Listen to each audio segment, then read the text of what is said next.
The reservation should be increased like that of Tamil Nadu, and 50% of reservation should be given to other backward classes, including scheduled caste and scheduled tribe. Periyar was a school dropout, but acquired efficiency and unalloyed wisdom. With his extra cute and rationalist ideology, the day is celebrated by us, by our Chief Minister Mr. M.K. Stalin, as a Social Justice Day. It is celebrated as a Social Justice Day in Tamil Nadu.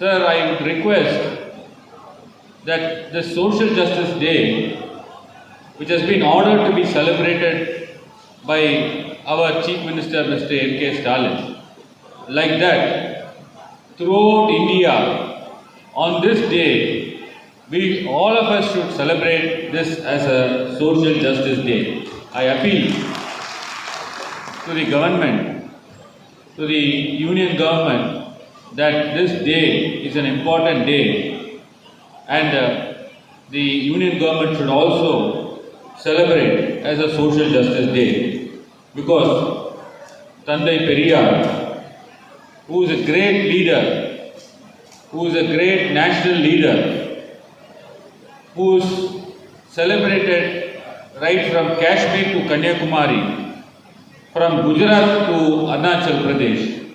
So therefore, all of us should request the union government to celebrate this day as a social day. You all know DMK is a front runner of social justice, and we see our Chief Minister Mr. M.K. Stalin as a living Periyar, who is doing many reforms, social reforms in our state. You all know what all policies the government is bringing for the welfare of the people in Tamil Nadu. So I don't want to take much of his time, but I would say that the entire intention of the government is to uplift the oppressed and depressed class of people. Everyone here who spoke before me was telling about 69% reservation. This 69% reservation, Tamil Nadu is the only state where it is getting the 69% reservation. Out of this 69% reservation, 50% reservation is for the backward class. 50% of reservation. 15 here they are giving 27% reservation. So far as the scheduled caste is concerned, 18% reservation is given in Tamil Nadu, and 1% reservation is given for the scheduled tribe. You all know that so far as the composition of the population in India is concerned, the backward class alone is 85% of population. The population in India is dominated by the backward class, other backward class, which includes the scheduled caste, scheduled tribe and other backward classes. But the ratio of reservation that is given today is only 27%. We have been deprived of the reservation. All over India, a movement should start that the reservation given for the backward class has to be raised, has to be increased. I don't know why this 27% of reservation is followed in the state also here in Uttar Pradesh. The state should consider having that there is more number of population consisting of the backward class, scheduled caste and scheduled tribe, the reservation should be increased like that of Tamil Nadu, and 50% of reservation should be given to other backward classes, including scheduled caste and scheduled tribe. I appeal to the state government here that they should follow Tamil Nadu as a role model. I would request that entire India should consider giving more reservation to the population of the backward classes who are more in number.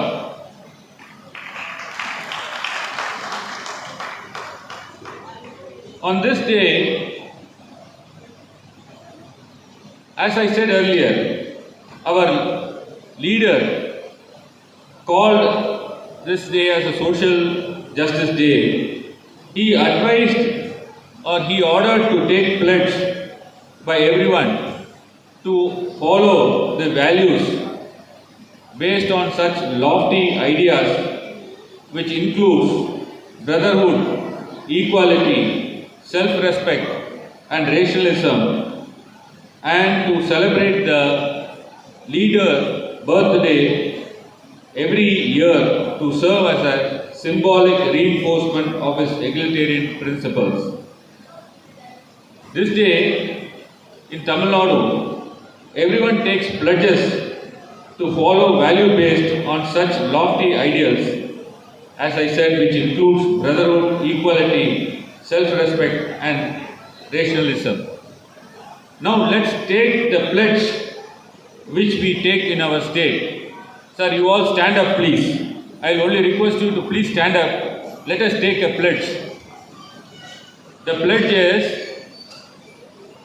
I will adhere to the principles of love for all living beings and the moral principle that everyone is equal.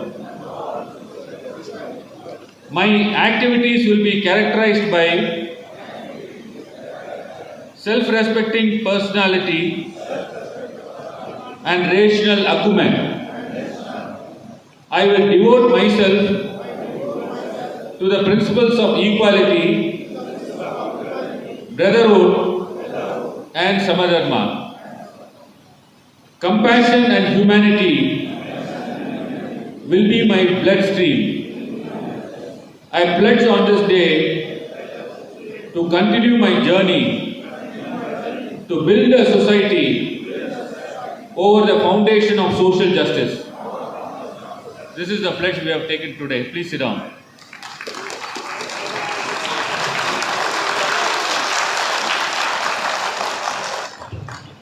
Tandai Periyar, as affectionately we call him, who is Father Periyar, known here. I was told that he has come to Lucknow in the year 1948 and 1952.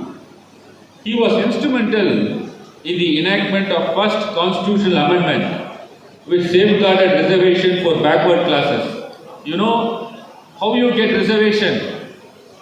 All of you should realize that the reservation for the scheduled caste, scheduled tribe and backward classes was first brought in the constitution for educational purposes only because of the fight it started in Tamil Nadu under the leadership of Tandai Periyar. Only after the fight there was a big unrest in the state of Tamil Nadu that spread to Delhi. Leaders were unable to meet the demand. Therefore, they brought the amendment to the constitution. For the first time, the constitution was amended and the reservation for the scheduled caste, scheduled tribe and the backward class was given in education for the first time in the year 1954. And this is the first constitutional amendment. So we have to thank our leader Tandai Periyar, not only Tandai Periyar, from Tamil Nadu. There are various leaders who have been fighting, Periyar Anna, Dr. Kalaignar, and you know Dr. Kalaignar is none other than the father of our beloved Chief Minister, Mr. M.K. Stalin. Periyar's ideology was all about social justice, self-respect, racialism and equality, which laid the foundation stones for the growth of Tamil society and also the people of this country who follow his teachings. Erode Venkatappa Periyar, commonly known as E.V. Periyar, also referred to as Tandai Periyar, you all know, was born on 17 September 1879. He was born with a silver spoon to a wholesale trader at Erode, a town in Tamil Nadu. Periyar was a school dropout but acquired efficiency and unalloyed wisdom. With his extra cute and rationalistic ideology, he started ridiculing the ghosts, goblins, and in fact the gods. He found out that humans alone are not only responsible in creating their gods, but also enslaving themselves to their creation, which resulted in superstitious rituals, religious killings, social injustice, women enslavement, untouchability, deprivation of educational and unemployment to the lower rungs, heinous hegemony of the Brahmins in the Hindu caste system. As God is the root cause for these evils, root out God was his war cry. He felt unless and until God is abandoned, liberty, equality and fraternity will have no meaning at all. Periyar felt equality cannot be propagated and maintained unless you are an atheist. He said, if mound and ditch are the creation of God, leveling the ground by reducing the mound and filling the ditch would be an action against God. If anyone believes that growing of hair is because of the God, then shaving would be against doing something against the God. Periyar was a noble among nobles. He lived a long, laborious and useful life. Unfortunately, you all know he died on 24th of December 1973, and for more than 6 decades, he toured every nook and corner of this part of the country preaching atheism. Periyar sowed the seeds of wisdom into the minds of thousands, and what accomplishments they have reached are known to the people. He is a pioneer of the self-respect movement and Dravidar Kazhagam. He is known as the father of Dravidar movement. He has done exemplary works against Brahminical dominance, caste prevalence and women's oppression in Tamil Nadu. He greatly promoted the principles of rationalism and self-respect. Not only that, he promoted women's rights and worked for the abolition of the caste system as well. He prevented child marriage and he worked against untouchability. Also, he worked for preserving the rights of the non-Brahmin Dravidian people in entire India.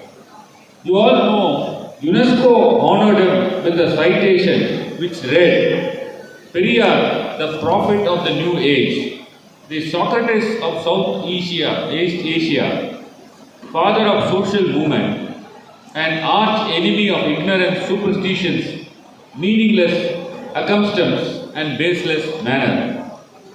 Government of India honored Periyar by releasing a commemorative stamp, and Government of Tamil Nadu, as I said, celebrates today as a Social Justice Day. Periyar founded an organization called Dravidar Kazhagam for the advancement of his various philosophies and instituted a sound trust which has become a permanent and perpetual institution. He was a very influential orator. Nearly 50 years of his life were given to propagate speeches for equality and justice. Every prominent change in Indian politics and society was initiated with his arrival in the reformation process. Periyar took rationalism as his weapon to disclose the suppression by the upper class. He started talking about the realistic and idealistic principles. There should be a feeling among us that caste cannot divide us. The evils that prevail in any society are due to our selfish deeds. Culture always validates wrong things and we wholeheartedly accept them.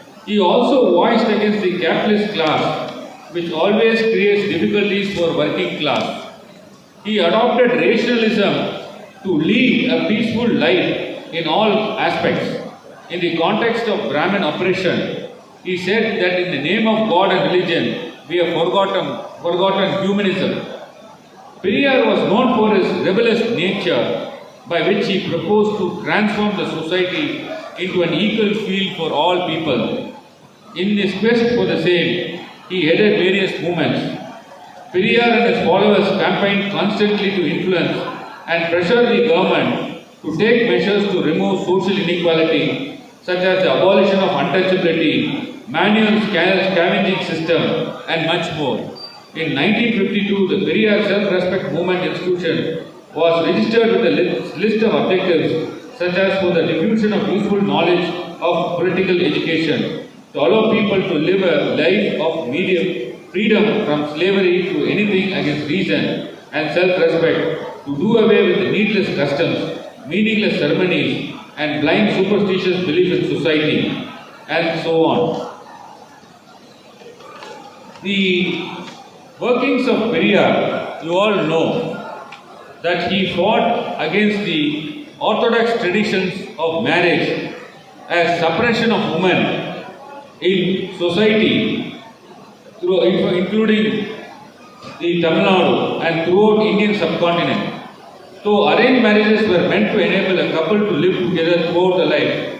It was manipulated to enslave women. Much worse was the practice of child marriages practiced throughout India at the time. It was believed that it would be a sin to marry after puberty. Another practice which is prevalent today is the dowry system, where the bride's family is supposed to give the husband a huge payment for the bride. The purpose of this was to assist the newly wedded couple financially, but in many instances dowries were misused by the bridegrooms. Periyar was totally against this, and he fiercely stood up against the abuse meted out against women. Women in India also did not have rights to their families or husband's property. Periyar fought fiercely for this and also advocated for women to have right to separate or divorce their husbands under reasonable circumstances.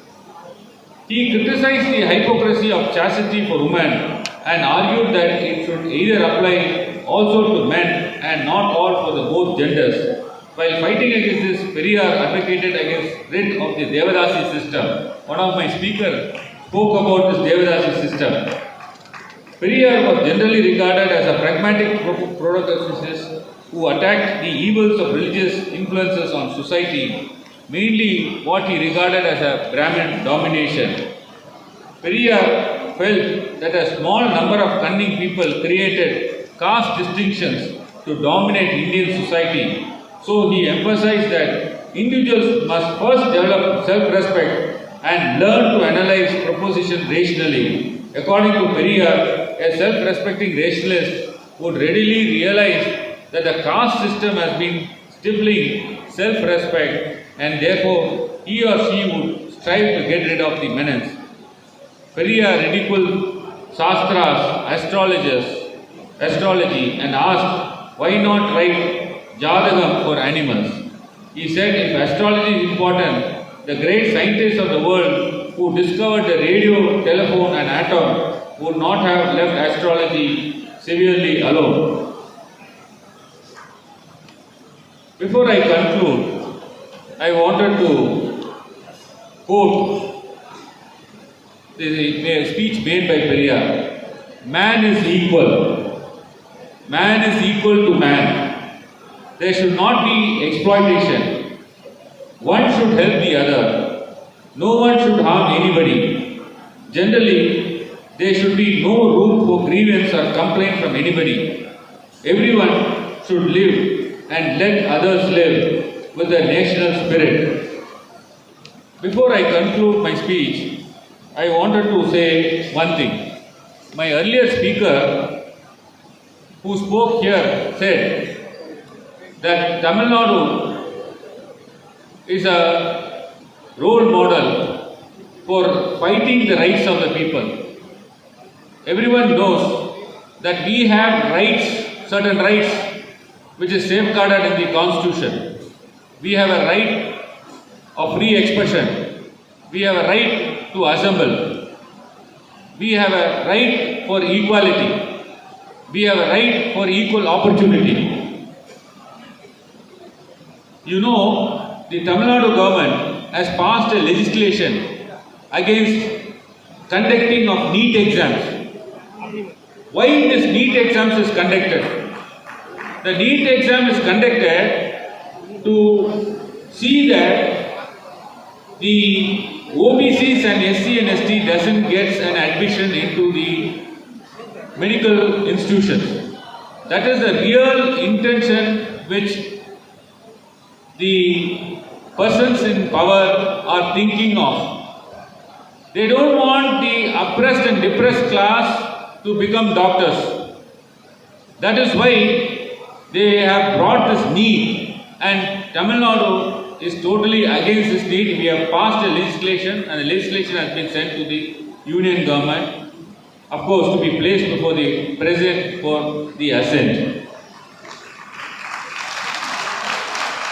You all know that under the blessings of my leader, Mr. M.K. Stalin, we filed a writ petition to give 27% of reservation for the backward classes in the medical seats. So far as the state surrender seats are concerned, every state is giving seats, 15% of seats.